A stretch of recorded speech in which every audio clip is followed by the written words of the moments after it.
Salam hər kəsə. Nəhayət ki, bugün yenidən bir izah videosu hazırlamışam. Burada nələr tələb olunur, nələrə diqqət etməliyik, ən çox bizi narahat edən suallar nələrdir? Hər birinin izahını aydın şəkildə verməyə çalışacağım. Videonun sonuna kimi izləsəz çox faydalanacaqsınız. Əvvəlcə gəlin görək, bəs bizə imtahan zamanı hansı tip suallar verilə bilər? Dövlət İmtahan Mərkəzinin bizə təqdim etdiyi nümunəyə, modelə əsasən biz görürük ki, argumentativ sual tipi verilir. Argumentativ sual tipləri nələr ola bilər? Argumentativ sual tipləri opinion essay ola bilər. Daha sonra advantage and disadvantage ola bilər. Problem and solution ola bilər. Daha sonra discussion ola bilər. Cause and effect ola bilər. Lakin ən çox ehtimal burada opinion. Ola bilər ki, advantage and disadvantage olsun və discussion böyük ehtimallı ola bilər. Nəyə görə? Çünki tələblərdən, bizə təqdim edilmiş tələblərdən biri odur ki, hər iki tərəfin fikri, hər iki tərəfin argumenti irəli sürülsün. Öz fikrini qəti olaraq dəstəkləməklə yanaşı, qarşı tərəfin fikrini də anladığını göstərməlisən. Yəni, mövzu nə ola bilər? Mənə ən çox verilən suallardan biri də budur ki, hansı mövzularda düşəcək sual? Gündəmdə olan, aktual olan hər hansı bir mövzu ola bilər. Yəni, sizin orta məktəb kitablarınızda, xüsusilə 9-10-11-ci sinif kitablarınızda rast gəldiyiniz mövzular və yaxud gündəlik həyatımızda ən aktual olan mövzular təbii ki, salınacaq imtahana böyük ehtimalla. Nəyə görə? Çünki hər kəsin məlumatlı ola biləcəyi bir mövzu olmalıdır. Təbii ki, narahat olmayın, sizə spesifik bir sahədən yalnız bir neçə nəfərin bilə biləcəyi bir mövzu düşməyəcək. Ən aktual mövzular nələrdir? Sosial media, mobil telefon istifadəsi və yaxud Dövlət İmtahan Mərkəzinin özünün verdiyi nümunədə nə idi sual? Məktəbli formaları bütün məktəblərdə tələb olunmalıdırmı, olmamalıdırmı? Sualı verilmişdi. Və yaxud texnologiyalar, müasir texnologiyalar, onların istifadəsi ilə bağlı, ətraf mühitlə bağlı, ekologiya, çirklənmələr, iqlim dəyişiklikləri və s. Sağlıqla bağlı, gündəlik həyat tərzi ilə bağlı, shopping, alış-veriş, kitablar, filmlər, məktəb həyatı ilə bağlı ola bilər. Məsələn, məktəbdəki qidalanma ilə bağlı, geyimlə bağlı, mobil telefon istifadəsi ilə bağlı, texnologiyaların məktəb istifadəsi ilə bağlı, dərslərin, ev tapşırıqlarının verilməsi ilə bağlı və s. Boş vaxtların keçirilməsi, bayramlar, səyahət, ənənələr, festivallar, milli bayramlar və s. Ən aktual olan mövzulardan biri süni intellektlə bağlı və s. Dillərin öyrənilməsi. Məsələn, ingilis dilini öyrənmək bugün vacibdirmi? Və yaxud xarici dil öyrənmək, xarici dilləri bilmək bugün vacibdirmi səncə? Və s. Nə yazmalıyam, necə yazmalıyam ki, yüksək bal toplayım? Dövlət İmtahan Mərkəzi öz tələblərini açıq, aydın şəkildə verib. Nə yazmalısan? Təbii ki, mövzunu əhatə edən 100 sözdən ibarət bir paragraf yazmalısan. Bu paragrafında mütləq olaraq topic sentence ilə başlamalısan. Topic sentence, yəni fikrini aydın şəkildə ifadə etdiyin, paragrafının nə haqqında olacağını göstərən bir giriş cümləsi yazmalısan. Baxın, nə deyir? With a controlling idea.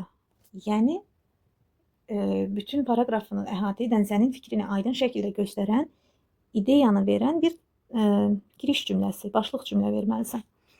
Support your ideas with reasons, facts and or examples at least 2. Ən az 2 nümunə. Nümunə deyirsə burada, yəni siz əlbəttə ki, hər cümləmdən sonra for example 1 bu və 2 bu kimi 2 nümunə vermək məcburiyyətində deyilsiniz. Sadəcə ən az 2 dəstəkləyici fikir irəli sürməlisiniz. Yəni, məsələn, bayaq dediyimiz nümunədən misal gətirək, xarici dilləri öyrənmək bugün vacibdirmi? Məsələn, sən fikrini dəstəkləyirsən, giriş cümləndə vermirsən ki, mənim fikrimcə bugün nə qədər çox dil bilsən, sənin üçün o qədər faydalı ola bilər. Ardıcı bu fikrini dəstəkləyən cümlələr verirsən. 2-3 cümlə verirsən və ya bir cümlənin içində 2-3 fikir bildirirsən. Sənin nə qədər mürəkkəblikdə cümlə qura bilməyindən asılıdır bu. İstəsən ayrı-ayrı cümlələrdə verirsən, hər 2 və ya 3 fikri istəsən bir cümlə daxilində verirsən. Məsələn, deyirsən ki, çünki mən səyahət etməyi sevirəm və düşünürəm ki, səyahət zamanı getdiyin ölkənin dilində danışmaq bir üstünlükdür. İnsanlarla, yerli insanlarla ünsiyyət qura bilmək mənim üçün vacibdir və s. Və yaxud ardınca gəlirsən ki, qloballaşan dünyamızda insanlar arasında ticari, işgüzar əlaqələr və s. bunlar üçün müxtəlif dilləri, xüsusilə də bugün ən ön planda olan, ən çox danışılan dilləri bilmək vacibdir və s. Bu kimi fikirlər irəli sürürsən, dəstəkləyirsən fikrini. Have a concluding sentence, yəni yekun cümlə verirsən. Əlbəttə ki, biz bundan öncəki yazı işlərində də hər zaman demişik ki, giriş cümlə, əsas ideya və yekun cümlə, yəni fikrinizi dəstəkləyən, təbii ki, burada cohesive device'lərdən də istifadə edirik. Məsələn, finally, in short, in the end, in conclusion. State both sides of the argument. Bax, məsələn, fikir bildirməyimizi istəyir. Xarici dilləri öyrənmək vacibdirmi?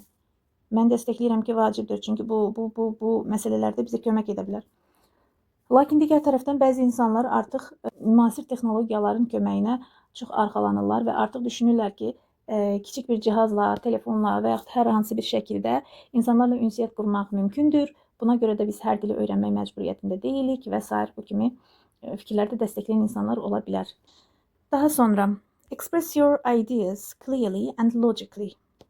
Öz fikirlərini əlbəttə ki, aydın və məntiqli şəkildə ifadə etməlisən. Əslində burada bunun ardınca gələn cümləni də oxuyaq, ondan sonra deyəcəm fikrimi.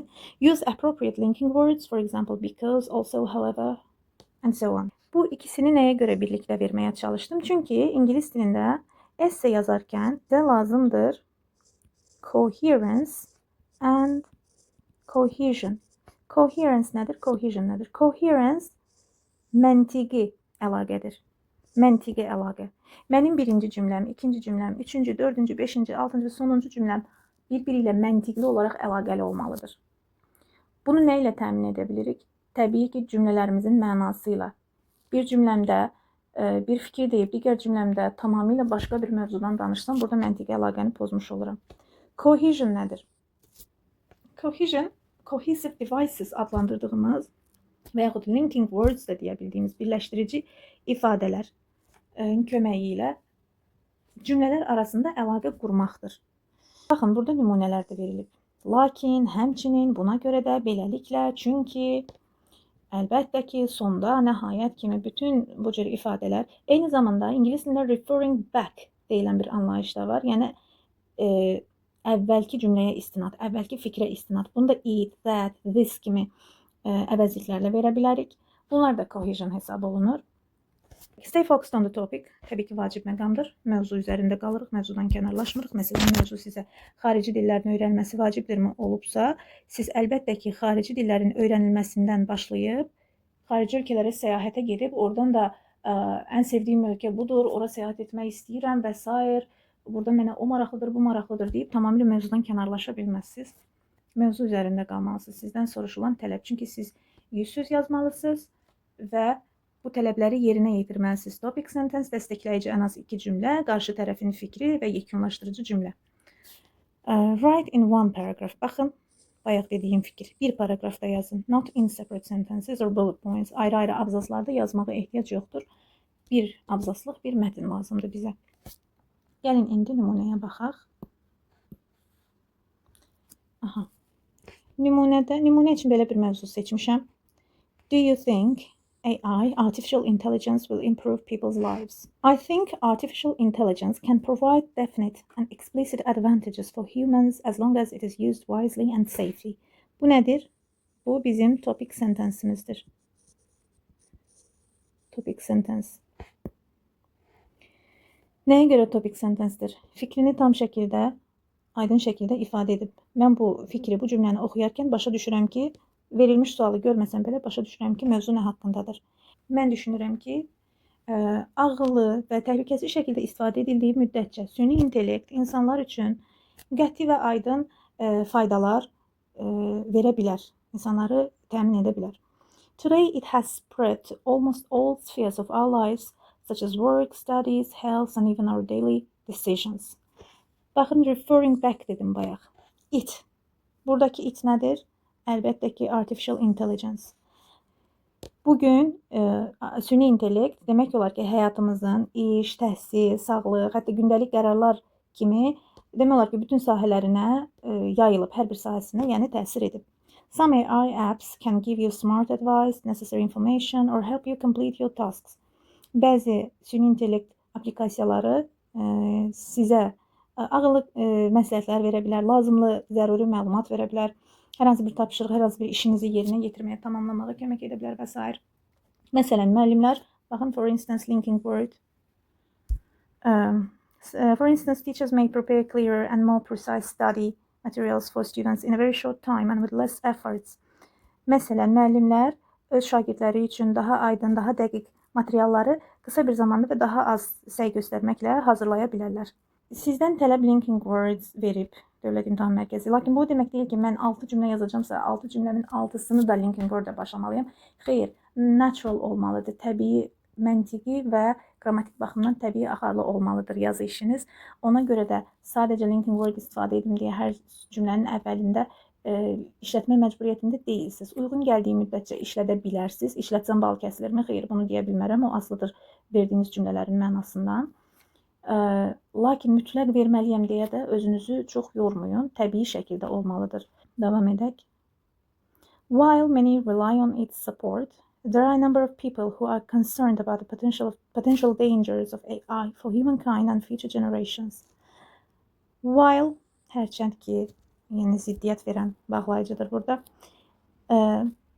Əksəriyyət, yəni çoxluq onun dəstəyinə, it's burada yenə referring backdir, yəni artificial intelligence-dan söhbət gedir, arxalandığı halda bir sıra insanlar var ki, süni intellektin bəşəriyyət üçün, gələcək nəsillər üçün potensial təhlükələrindən narahatdır.